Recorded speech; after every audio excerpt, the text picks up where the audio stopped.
तर चला शेवटी 2 गोष्टी सांगतो आणि मी थांबतो, वेळ झालाय, 2:45 वाजायला आले. तर शेवटी 2 गोष्टी सांगतो. सगळ्यात महत्त्वाचं आहे किडनी सांभाळा. किडनी फेल्युअरची संख्या खूप वाढायला लागलेली आहे ना, बोलतो तरी म्हणते बरं. तर किडनी फेल्युअरची संख्या वाढायला लागलेली आहे.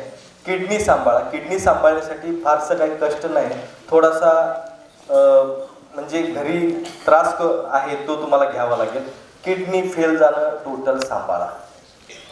किडनी फेल जाणं, कारण काय झालेलं आहे की खूप सध्या आपण औषधांचा बडीमार, खाणं पिणं सध्या योग्य नाही आणि मग ते शरीरात उष्णता वाढत जाणं, झोप नीट नाही आणि मग त्यामुळं बरेच प्रॉब्लेम व्हायला लागले आणि त्याच्यामुळं किडनीवरती लोड यायला लागला आहे. झोप नीट न झाल्यामुळं किडनीवरती लोड येतो आणि मग किडनी कोण सिंक झाली, कोणाची वाढली, काय हे सगळे प्रकार वाढले, कोणाचं क्रिएटिन लेवल वाढलं. जे शुगर पेशंट आहेत त्यांचं जास्त करून तुम्हाला किडनीचे त्रास जास्त आहेत बघा, क्रिएटिन लेवल वाढतंय. तर ह्या लोकांनी विचार करा की आपली किडनी व्यवस्थित राहिली पाहिजे.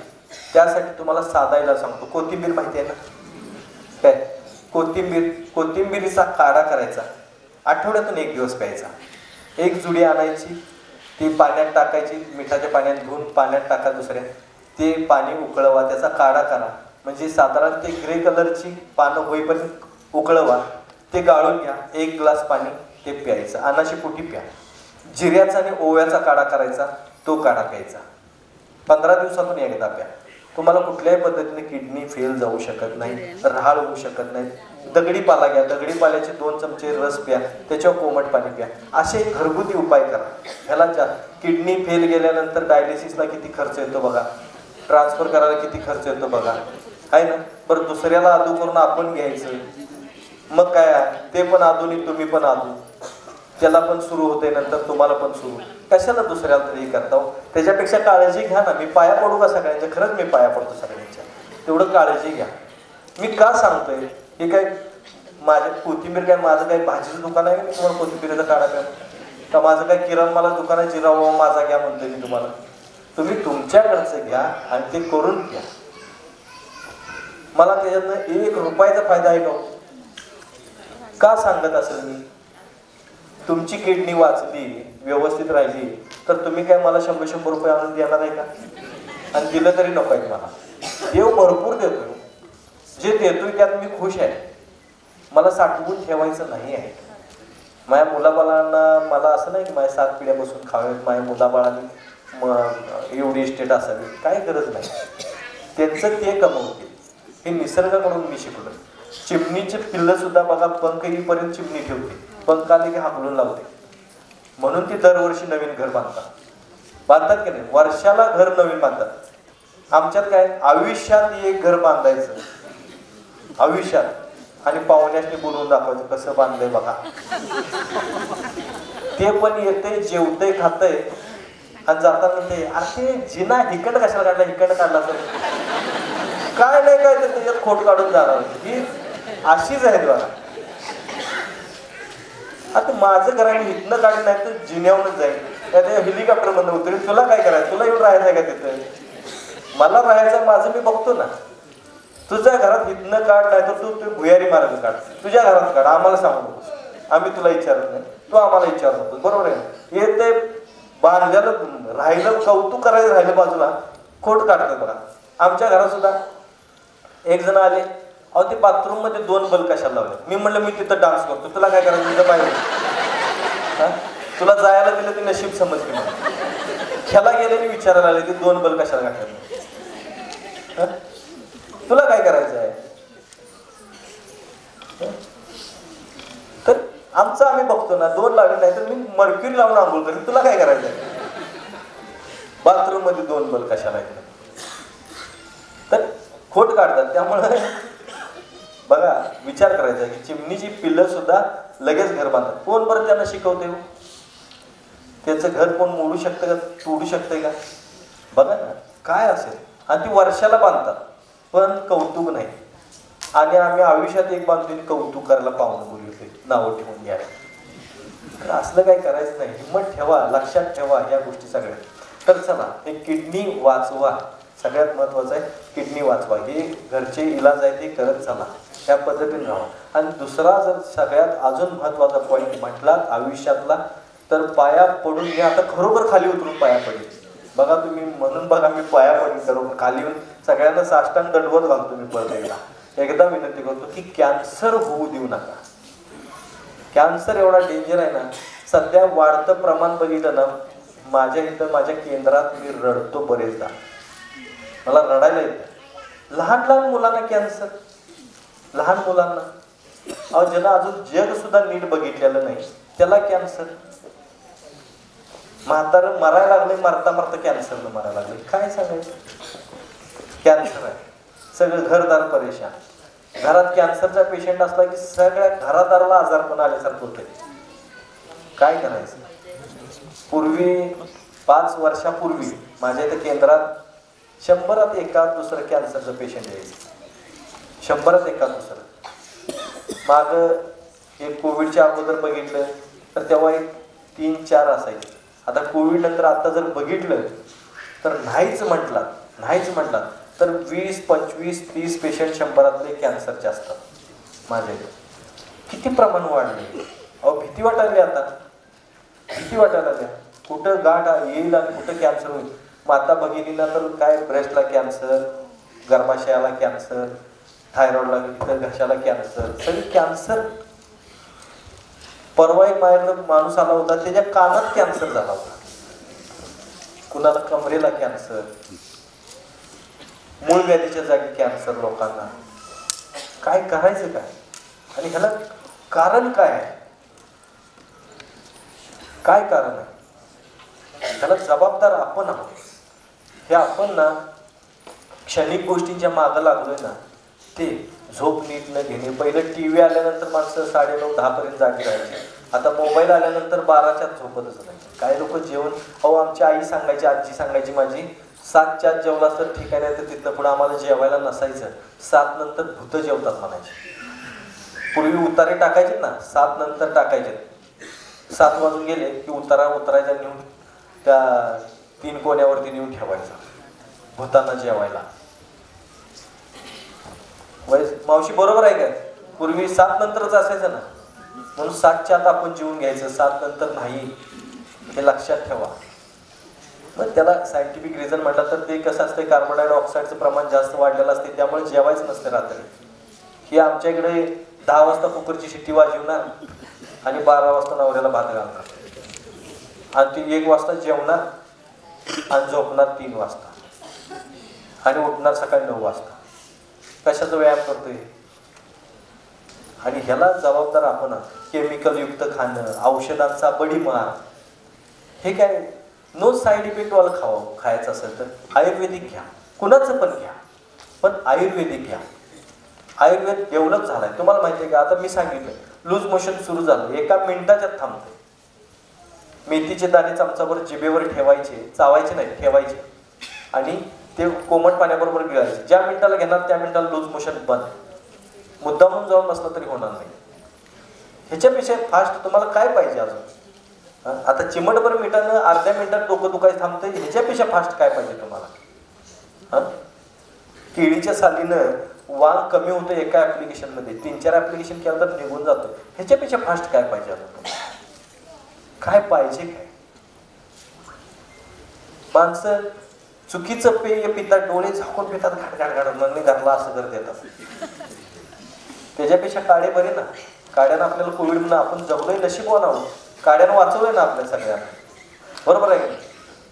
मग हे का पिऊ नये आपण. गैरसमज काय, आपल्याला आयुर्वेदिक औषधं खूप दिवस घ्यावी लागतात. BP शुगरची औषधं घ्यायला लागत नाही तुम्हाला खूप दिवस.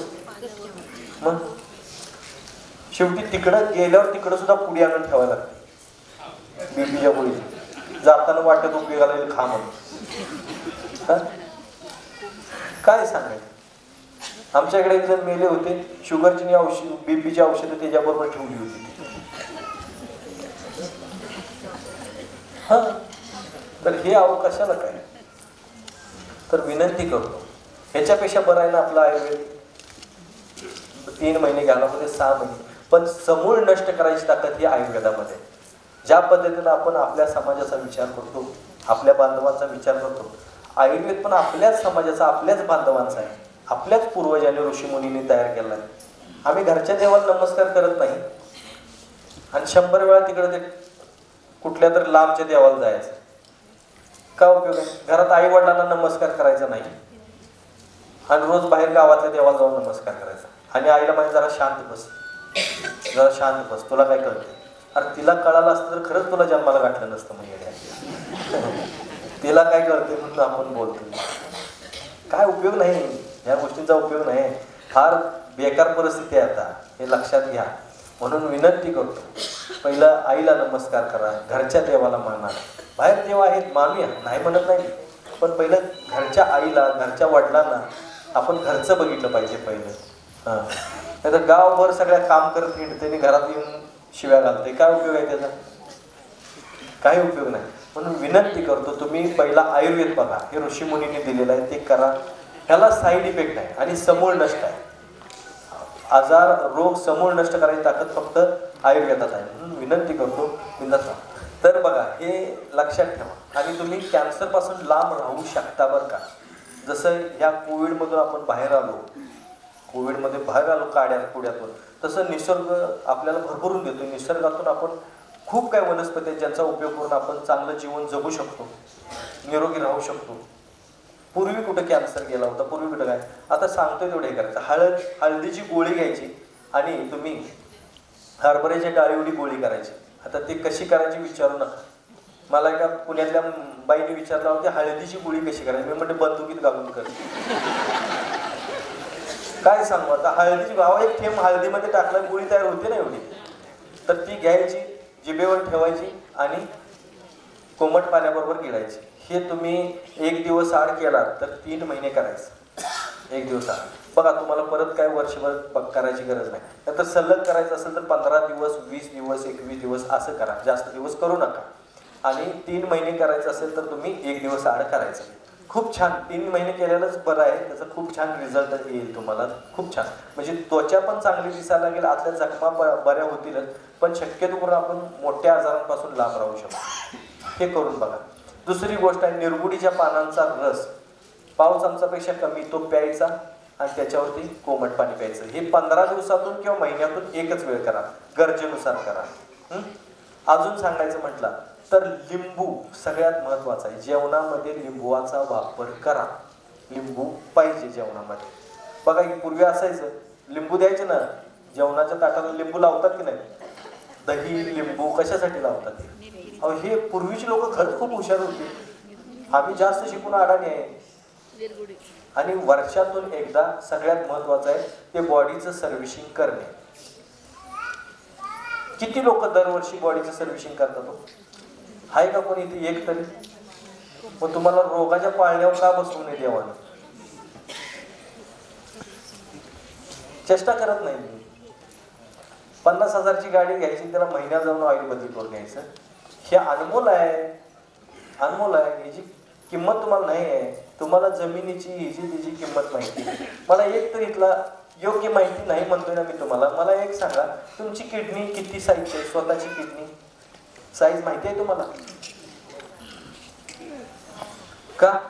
फुकट मिळाली ना तुम्हाला, बरोबर आहे का? हाय का किंमत? तुम्हाला किंमत कधी कळते? ती फेल गेल्यानंतर. हाय का? कोण सांगू शकते किडनीची साईज किती आहे? बर. घर किती स्क्वेअर फीटचं आहे माहिती आहे का ना? हा, ते माहिती आहे, कारण तुम्हाला त्यात घालून पेटी होणार ना शिव, तुम्हाला त्यातच पुरणार आहे ना. हाय का कोणाला बाबा? कोण एक तरी आहे का असा मस्तपैकी बंगला बांधलाय, मेल्यावर त्याला त्यातच पुरलाय? हाय? हा, तुम्हाला ठरलेली जागा आहे तिकडे, इकडे नाही. तुमचा कार्यक्रम तिकडे, तिकडच राहा म्हणतात. वर्षातून जोपर्यंत तुमचा मुलगा जिवंत आहे, मुलगी जिवंत आहे, तोपर्यंत तुम्हाला फक्त असं पाणी, ते पण नंतर तिकडे जाणं बंद होतंय. इकडे फोटो, मी पाणी चल, तुमच्या समोर ठेवलेले ताट सुद्धा घेऊन जातात, ते जेवतात आपण. ते लक्षात घ्या, आहे का नाही? त्यामुळं लक्षात ठेवा, योग्य माहिती आहे का तुम्हाला आपल्या शरीराची? तुमच्याच मालकीची किडनी तुमचीच आहे ना, स्वतःचीच आहे ना. तिची माहिती आहे का तुम्हाला? तिला काय लागतंय, तुमच्या हृदयाला काय लागतंय हे काय माहित नाही. पोटाला काय लागतंय हेही माहित नाही तुम्हाला. जनावरासारखं नुसतं चरायचं, चांगलं दिसलं की ते घ्यायचं, खायचं, एवढंच माहिती आहे. माफ करा, जरा राग येईल तुम्हाला, आला तर चालतंय, मला फरक पडत नाही कुठल्या गोष्टीचा. कारण हे सत्य आहे, हे सत्य आहे. जनावरासारखं तुम्ही चरता, काही गोड दिसलं, हे दिसलं, ते दिसलं, खात राहायचं, व्यायाम करायचं नाही, मग कसं शरीर चांगलं राहणार? तुमच्या किडनीची साईज तुम्हाला फिक्स माहिती नाही, काय सांगायचं? आपली डावी किडनी लहान असते, उजवी किडनी मोठी असते, हे समजायला पाहिजे. 2 किडनी असतात. देवाने तुम्हाला सगळं चांगलं दिलेलं आहे. एक किडनी जर कुठं कमी पडली तर दुसरी तुम्हाला काम करते. एका किडनीवरती आयुष्य काढलेली माणसं आहेत, लहानपणा जन्मताच एक किडनी आहे, माहितीच नाही, अशी माणसं जगलेली आहेत ना. म्हणजे एवढं मजबूत दिलंय. नाक एक दिलं पण त्याला होलं 2 दिले. का बरं? एकच मोठा असं तुला PVC पाईप टाकल्यास चाललं नसतं. का 2 होलं दिली? बाबा एकीकडे काय प्रॉब्लेम आला तर दुसरीकडे. डोळे 2 दिले, एक इथं मध्ये असं हेडलाईट लावल्यासारखं लावला असं, फोकस लावल्यासारखं चाललं नसतं. मोठा जरा करून लावला असता इथं चाललं असतं. पण आहे का? 2 का दिले? दोन्हींची कनेक्शन वेगवेगळी आहेत. मेंदूला सुद्धा 2 भाग दिलेले आहेत. डावी बाजू उजवी साईड कंट्रोल करते आणि उजवी बाजू मेंदूची डावी बाजू कंट्रोल करते. म्हणजे बघा, हे 2 डोळे का दिले आणि दोन्हींचं कनेक्शन वेगळं आहे. दोन्ही डोळ्यांना वेगवेगळे चष्म्यांचे नंबर असतात, बरोबर आहे काय? का एकच आहे? म्हणजे कनेक्शन वेगळं आहे का नाही? हे सगळं आहे. किडनी 2 दिले तुला, दिल 1 दिले म्हणून नशीब आहे.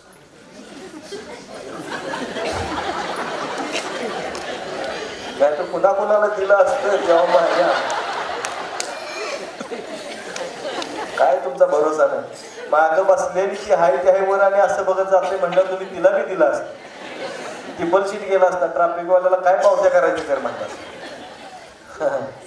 तर हृदय 1 दिलंय, पोट 1 दिलंय, आहे ना. जीभ 1च दिलेली आहे, जी तुम्हाला मर्यादा सांगते.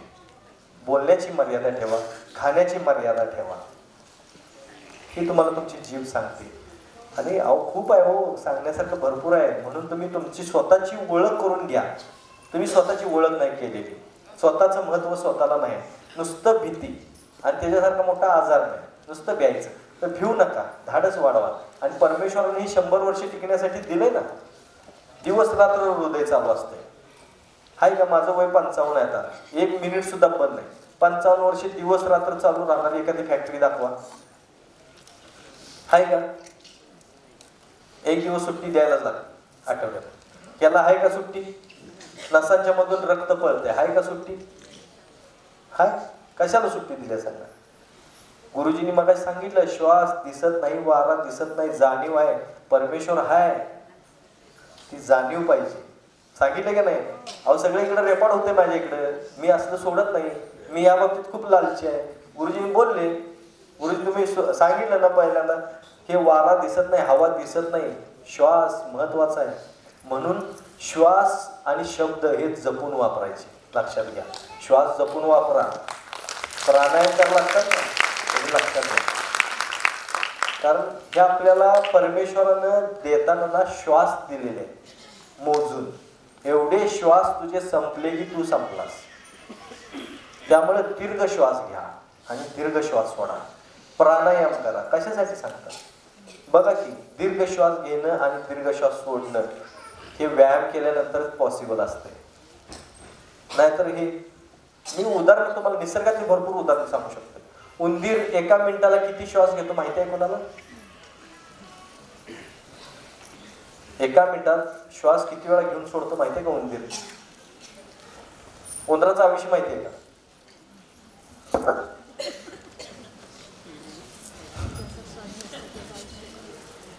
बघा, 1 मिनिटाला 130 वेळा श्वास घेऊन सोडतो उंदीर.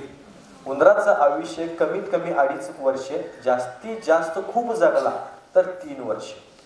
हे लक्षात घ्या, जास्तीत जास्त 3 वर्ष. कासव 3 मिनिटातून एकदा श्वास घेतं आणि एकदा श्वास सोडतं. कासवाचं कमीत कमी फार लवकर मेलं कसं तर 225 वर्ष जगतं आणि जास्तीत जास्त त्याचं 300 वर्षाचं आयुष्य असतं. हा खेळ श्वासांचा आहे. हा खेळ श्वासांचा आहे. कोंबडी सगळ्यात फास्ट श्वास घेणारी या पृथ्वीवरती तसं बघायला गेलं तर कोंबडी म्हणायला हरकत नाही. कोंबडी किती घेते माहितीये का? 160 एका मिनिटाला 160 वेळा श्वास घेऊन सोडते. कोंबडीचं आयुष्य किती असते? 1.5 वर्ष, 1.5 पावणे 2 वर्षाच्या पुढे कोंबडी राहते. ह्या आपल्याला शाळेत शिकवलेला आहे. हो तुम्ही नाही का लक्षात ठेवले हे सगळं? हाय ना, प्राण्यांची माहिती पक्ष्यांची माहिती सांगितलेलं आहे. चला असो, हे तुम्हाला इथले विचारलं, जंगलाचं विचारलं तर तुम्हाला कळणारच नाही. आपण रोजच्या बघण्यातले. तर चला असो, पुढे वळू. तर हे कॅन्सर पासून वाचा, त्यासाठी बरोबर प्राणायाम करा, योगा करा, आहार व्यवस्थित ठेवा, विहार व्यवस्थित ठेवा, सगळं व्यवस्थित ठेवा आणि त्याच्यानंतर तुम्ही शरीर शुद्धी करा.